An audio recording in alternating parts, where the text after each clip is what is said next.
Hey everybody, welcome back to another episode of Life Below the Surface. This is your host Josh, and today I'm joined by Curator of the Fish and Invertebrates team, Nathan Farnau.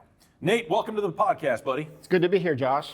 Now, okay, you work with some of the most unique species, not only in just the River Scout Gallery, but probably also the entire aquarium, from giant pufferfish to piranhas and our awesome American alligators. So those are what most people would assume to be some kind of typically dangerous, potentially sounding animals there.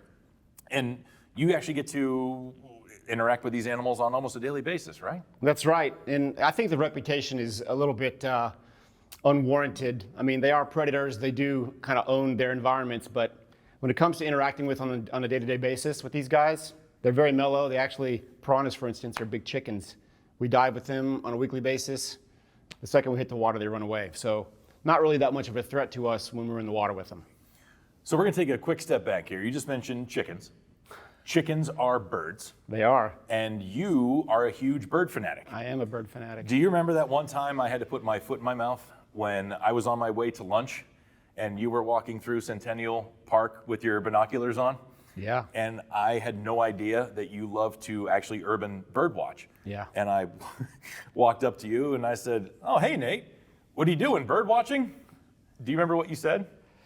I don't recall. I've blocked it out of my memory. What did I say? I go, "Hey, Nate, what are you doing, bird watching?" "Yep." And that was it? You just kept walking? And Yeah, I'm sensitive about my birding because, you know, in the park with binoculars, people think I'm some kind of a creeper. You know, I want to make sure that people know that I'm looking at, you know, hemispheric level migration events that happen right here in Atlanta. Especially when the blue tits are moving through, right? That's a European species. Yeah, very true. Don't see those in America. Okay. All right, so we got that out of our system. Now let's go back to River Scout. All right, so to work with an animal like a piranha, to work with an animal like an American alligator, there has to be some time and some patience kind of involved, especially when it comes to the fact that these animals, especially when you're talking about the American alligator, are actually very trainable.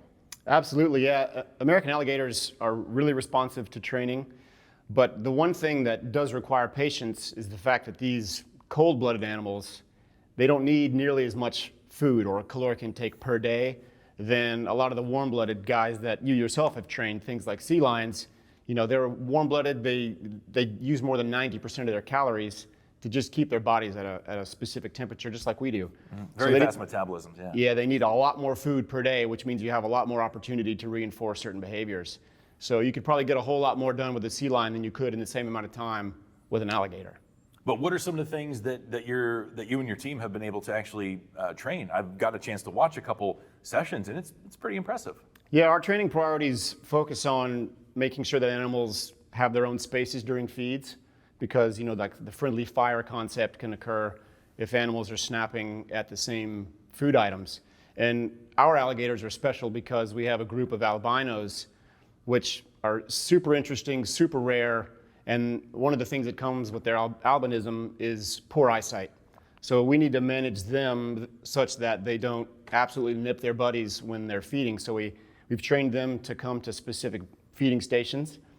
And also we're training some veterinary care behaviors, such as behavioral weights, which will essentially allow us to bring an animal onto a scale and get a weight without having to capture it in any kind of way that would stress it out. Very cool, very cool. So the albino and the other alligators, the regular color morph alligators, they live in a habitat called Gator crossing. Correct. Now, Gator crossing was a very unique experience for me because that was basically, we were in the middle of the sharks expansion.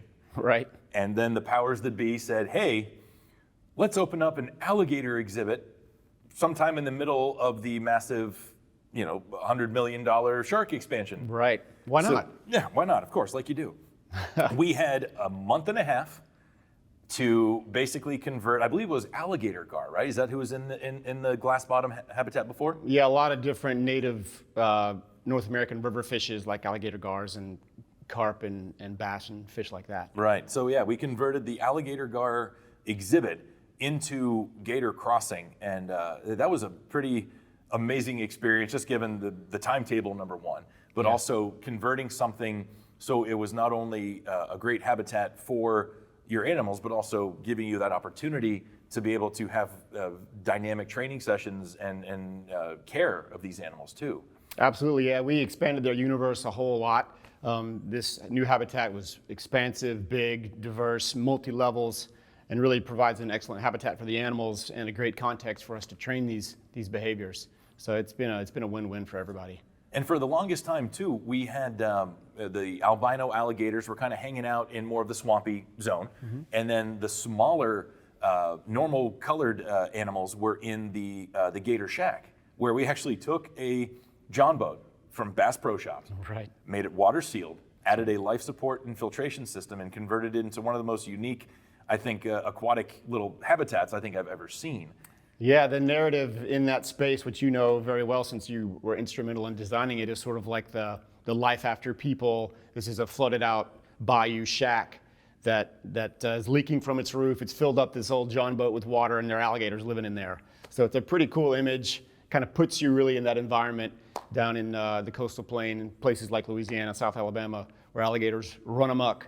So it's a really cool habitat and really exciting for our guests. So a little Easter egg, I'm not going to give it away here because we want to get back to the animals, but if you're visiting Gator Crossing, Nate talked about the fact that I was part of the design team. Take a look when you're around the bait shack, if you will. There's a newspaper clipping on the wall that tells the whole story. And on that newspaper clipping, I was able to Photoshop in a photo of my boss, Michael Lewis. And he had no idea until it was installed that it was him, but Love it. Definitely him. And it kind of gives you that whole backstory. And there's some really cool little theming elements and things on the wall, all from the design team. You know, it's a lot of our family members are there in the back. One of my coworkers, Blake, decided to put a charcoal portrait of himself on the shelf for eternity, and other really, really cool things like that. So there's a lot of heart and a lot of theming that went into that Gator Shack and that whole habitat. And one of my favorite kind of memories of that too, and I don't know if you remember this, do you remember how the mural behind the habitat was painted? I don't remember how that was painted. We had two amazing theming painters come in, and they were, at the same time, they were ping-ponging between Orlando and Atlanta. They were working on the Universal Harry Potter brand new roller coaster down there. Yeah. So they were working down there for a week and then coming to Atlanta to finish that mural. And basically they were holding iPads and they were doing it all by hand. I've never seen anything like it. It wasn't mapped out by a grid. It wasn't lasered. And then Talent, man. yeah, That's they weren't trading. And then when you look at that, that's like, that mural just catches your eye. Oh yeah. And then we also, I remember we had to check with you to make sure that the egret that they painted back in the swamp was accurate for, you know, for that location. When you gave your blessing Absolutely. and they were able to paint it in there. So Speaking of Easter eggs, I think you even hung a pair of binoculars with my initials in that shack, just, you know, that's right, ladies and gentlemen. to continue to right make outside. fun of me for being a bird watcher. It was to commemorate me putting my foot in my mouth Right. that one time where are you going, bird watching? Yep. Yep. Okay, so yeah. So yes, if you guys look close, there is like a sports folding chair and a gigantic set of binoculars with NF better on believe them it. hanging off the side of that shack. So Nathan Farnau is definitely an integral part of the Gator exhibit, and he lives on in the theming of that space as well. So Thank you so much, Josh. I you're appreciate that. absolutely welcome, because you always now have you always have that one up on me to Exactly. remember the whole bird thing. So, all right, so let's get back to the animals here. We've talked about the gators pretty extensively here. Let's talk about the piranhas a little bit, because I feel like, based off of what you said earlier, the piranhas are almost like the sharks in the fact that there's such a misconception. Any critter with teeth seems like it's kind of fodder for those sci-fi B movies to be able just to kind of overindulge their predatory instincts to create some of the worst, but some of the best sci-fi Right. movies possible. Right. And piranhas are probably right there with sharks when it comes to just easily being able to put them in that scenario of being these like evil monsters. But what has your actual experience with them been? You said you get in once a week with them? Oh yeah, every week we dive to maintain that habitat. And like I said, they really want nothing to do with us. They have not the first intention of attacking or even defending themselves. They just want to run away, which is what their natural behavior would be in the wild. So It's a fascinating group of animals. They are very social. They take cues off of each other. When we feed, we often will hang fish on lines in carabiners and let them pick the flesh off of those fish's bones as they would do in the wild. And that sounds pretty gruesome, and it can be, but it's really interesting to see their social behavior, because the top dog eats first, and that pecking order is clear when you see who gets to come to the dinner table. With regard to their bad reputation, part of it starts with their teeth. And they belong to a group of fishes called the carassiform fishes, which is a huge diversity of species in that group in South America. And they all have teeth in their jaws. Some of them have little tiny teeth, but sort of the extreme of that are fish like the piranhas and the payara, otherwise known as vampire fish, down in places like the Orinoco River and in the Amazon. So that dentition, or the kind of teeth that exist in those jaws, are suited for their life history. And in the case of piranhas, they're predators, and they love to socially attack their prey in groups. And we kind of try to recreate that as much as we can in the habitat here at Georgia Aquarium. So in those videos, we've all seen them, of the guy dipping the chicken leg into the water, Right. and the water just goes crazy, and they're going nuts. Are those kind of setups like some of the original Shark Feeding Frenzy, documentary videos were, or is that something where during maybe a certain time of year or something like that, because there's no denying that does happen. I mean, Sure. Obviously, it's a kind of video proof there. Is there kind of an explanation for that behavior that then, of course, then gets magnified to Sure. anytime you enter the water, you pull your foot off and there's just the bone stump right there. So in many parts of their range in South America, there's a extreme seasonality of rainfall. So there's a wet season and a dry season. And the folks who live in those parts of the world, they live with piranhas every day. They swim with piranhas most of the year, and it's perfectly safe. They fish for them, they eat them. But there are times a year when the water levels are low, and sometimes these small enclosed bodies of water are formed as waters recede. And if there are lots of piranhas in those little temporary wetlands, the locals know to stay out, because if those animals have already consumed all the prey items in that pool, they might become a little bit more likely to interact with humans in a way that would be unfortunate. But that's a rare situation, and the locals know how to address each of those scenarios, and they get along quite well down in South America. I did not realize that people actually ate them. Oh yeah, I mean, if you travel through the hinterland of Brazil or Venezuela, the locals are fishing and preparing piranha for food everywhere you go. It's very common. They're very widespread in all the tropical river systems down there, and it's a very important food fish. Have you ever had piranha? Absolutely. What did it taste like? It's probably, it tastes a little bit more like catfish than some people would probably like, but it's a little more firm flesh, more like a grouper, but it kind of has sort of an earthy freshwater fish kind of a feel to it. Interesting. Very interesting. Okay, so gators and piranhas. River Scout has some other pretty awesome species in there. For sure. You want to talk about some of the other animals that you care for in there? Yeah, one of our habitats is a lushly planted sort of underwater garden, and it features fish from Southeast Asia. And one of the fish that I think is particularly beautiful and charismatic and interesting is our fire eel. And he's what's called a masticembelid eel, or a swamp eel. And they have these adorable little snouts, but his entire body, the fish is maybe 24 inches long, but he's got these red and black streaks that run all through his body, and he's an absolutely gorgeous animal, and very, very, very interactive. We can actually put feeding containers, submerge them in the water, and he'll enter that feeding container and gobble up all the bloodworms and other food items that we have. So we try not to look at any of our animals in our collection as pets, but this guy is about as close as it comes to being a pet. And my staff would probably gasp if they heard me say that, but I have a special place in my heart for the fire eel.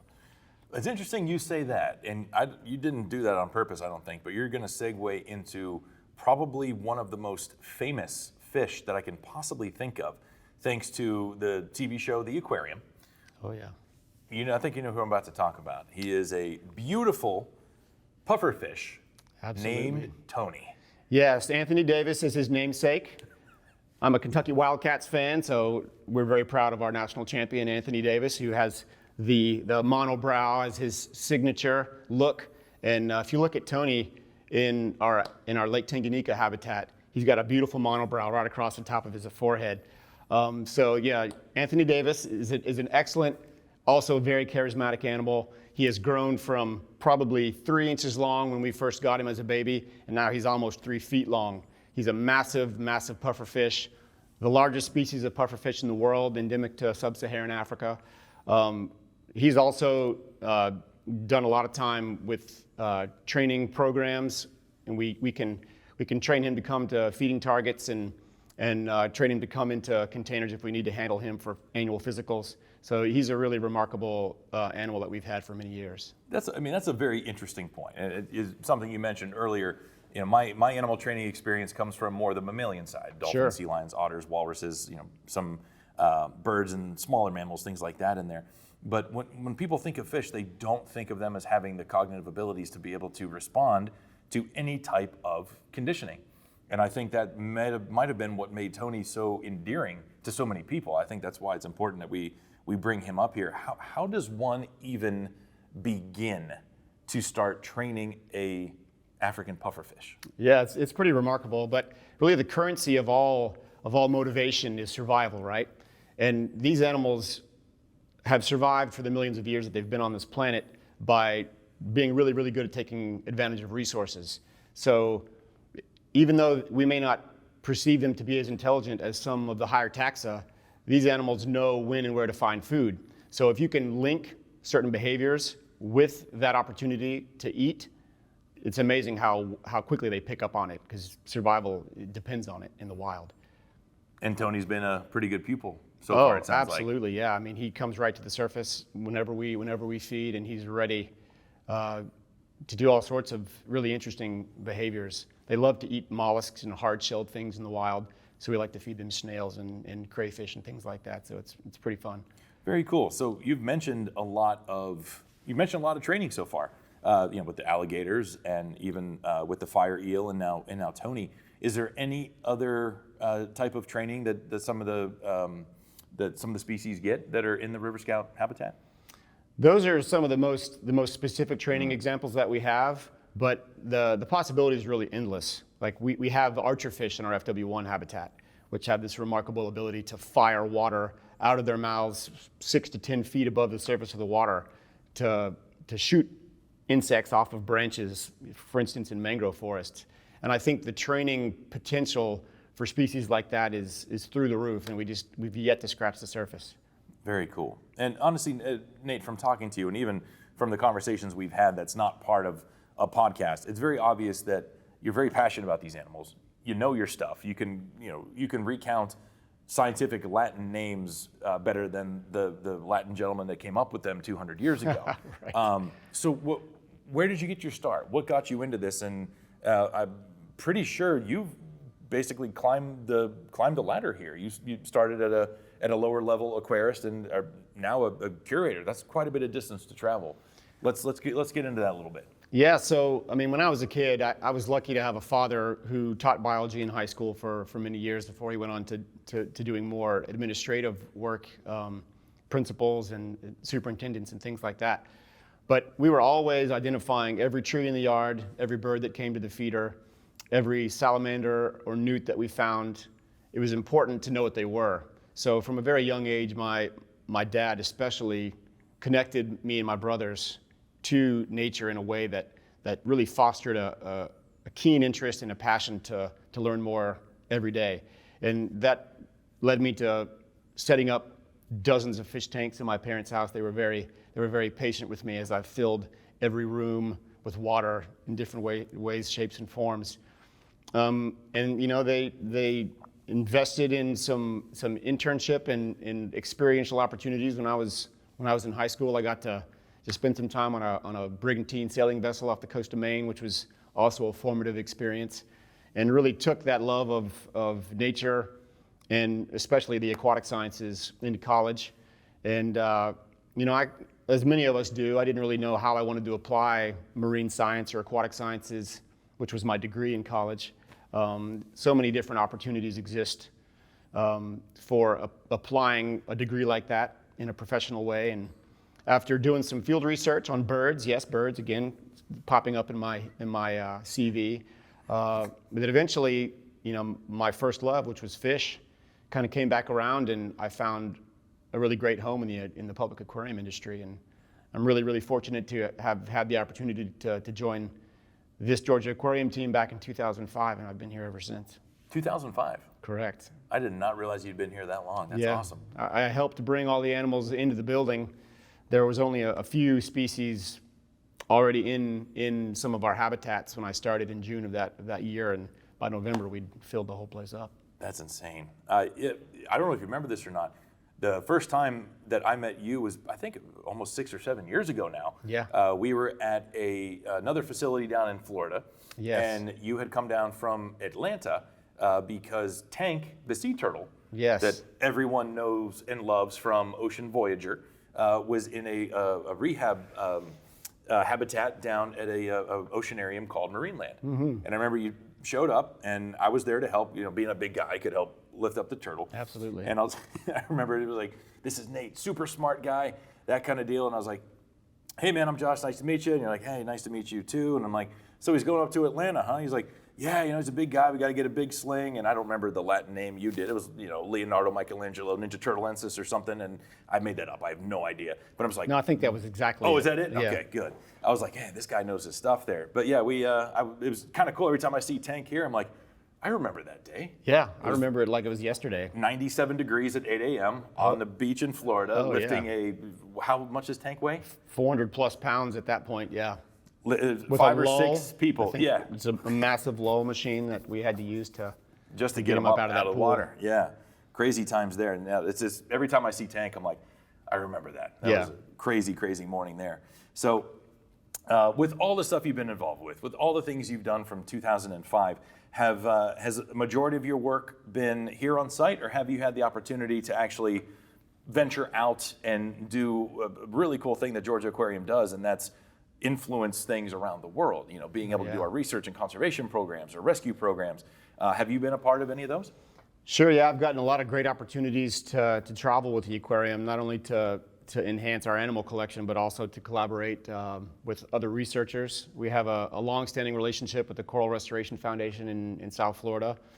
And I've spent some time down there helping them maintain their coral reef nursery and some other work that's associated with coral conservation in the Florida Keys. Spent an excellent few weeks in South Africa working with the guys at the Ushaka Marine World in Durban, working with African tigerfish. And then done some really, really great educational stuff through the television programs that Georgia Aquarium has been a part of. Got to spend 3 weeks in Australia with Jeff Corwin, which is a pretty remarkable experience in its own right. Very cool.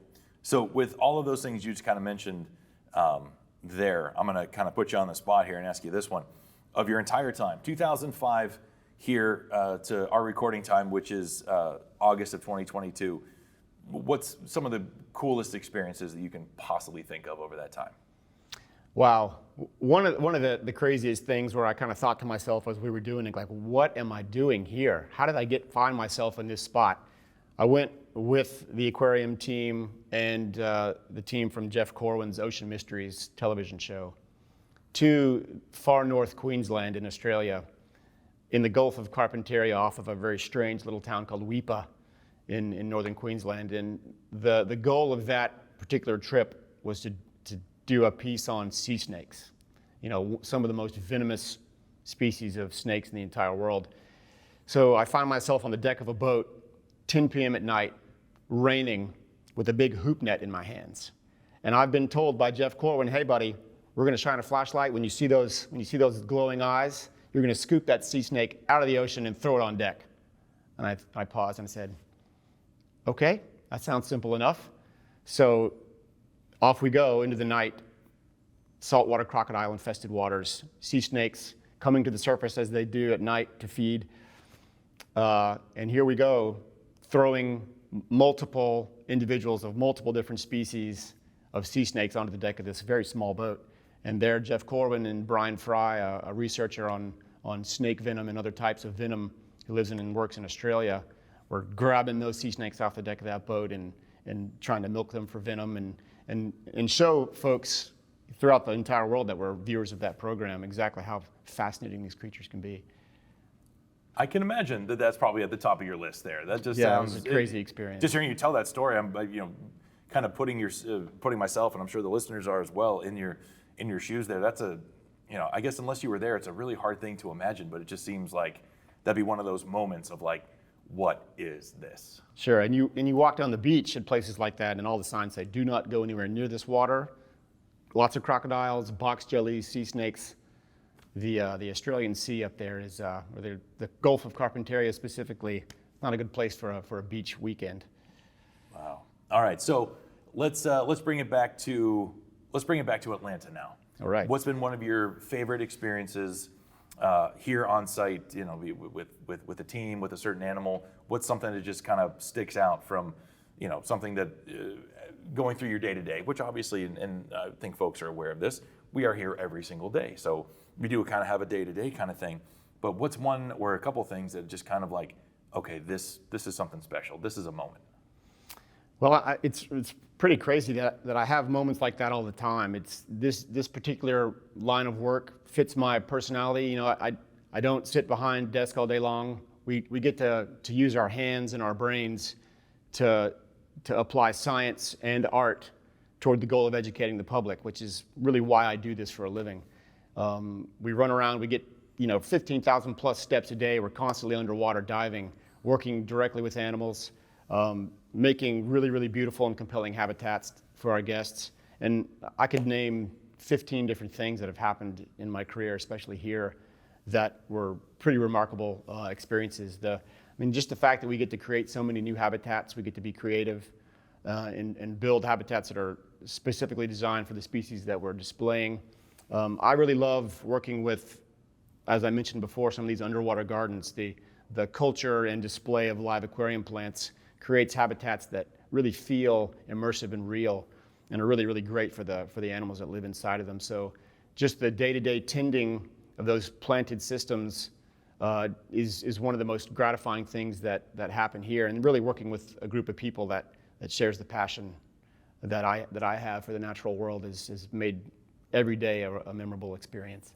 Very cool. And you hit the nail right on the head there. We have some of the most beautifully planted exhibits I think I've ever seen, and not giving anything away, but there's some really cool stuff coming up that I'm excited that we're going to be able to share on the podcast one day that you and I are both working on as we speak. So kind of stay tuned for that, guys. There's a lot of cool stuff always happening here, and when Nate's involved, you're going to get, excuse me. So stay tuned, guys, because when Nate's involved, there's going to be a lot of really, really cool things, a lot of Latin names, and you're... Everybody loves those Latin names. Everybody loves the Latin names, and it's going to be the best possible exhibit that you can get. So, all right, Nate, real quick, before we leave, let's just say someone is walking around the aquarium and they happen to catch you just having one of those moments, just enjoying a habitat. Where are you? Where are you standing? What are you looking at?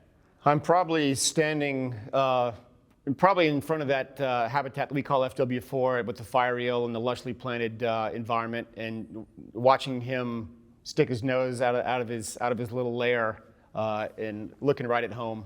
And in that particular spot, you're kind of flanked on either side by really immersive, botanically rich habitats that are full of really, really interesting animals too. So that's where I'll be if you want to come chat about freshwater fish. Very cool. And let's say they're walking across Centennial Olympic Park and they see you out there with your binoculars. What's the coolest bird you've seen out here around the Georgia Aquarium campus? The rarest one that I've seen there was probably this little bird called a McGillivray's warbler, which is not supposed to be anywhere close to Atlanta, Georgia. They nest in the montane west of the U.S. and in winter in Central America. So I found one of those. It's one of maybe the 2 or 3 that's been found in the state in the last 20 years, so that was exciting. But there is a peculiar little bird that a lot of people who live in the country have probably heard but never seen. It's called a Chuck Will's widow, and it's got a funny. The family name is funny. They're called goat suckers. Capra mulgids is the Latin name, and they migrate between southeastern forests in the summertime and tropical areas in the winter in Central and South America. but they're nocturnal and you almost never see them. But almost every April, I go into Centennial Olympic Park right across the street from the aquarium, and I find one of those fish somewhere every April of every year, which is a pretty remarkable thing. And I've taken some pretty great photographs of that species. They're bizarre-looking creatures. Did you mean bird? Absolutely, a bird. Okay. What did I say? Fish. Or did I say species? No, you said fish. All right, it's a bird, I promise. It's a bird. Chuck Okay. Will's widow. Guys, this guy, he's got fish on the brain, he's got birds on the brain, always interchangeable there, but always a great conversation talking to you, buddy. Appreciate you being here. Guys, thank you so much for joining us, and as always, thank you for tuning in. Until next time.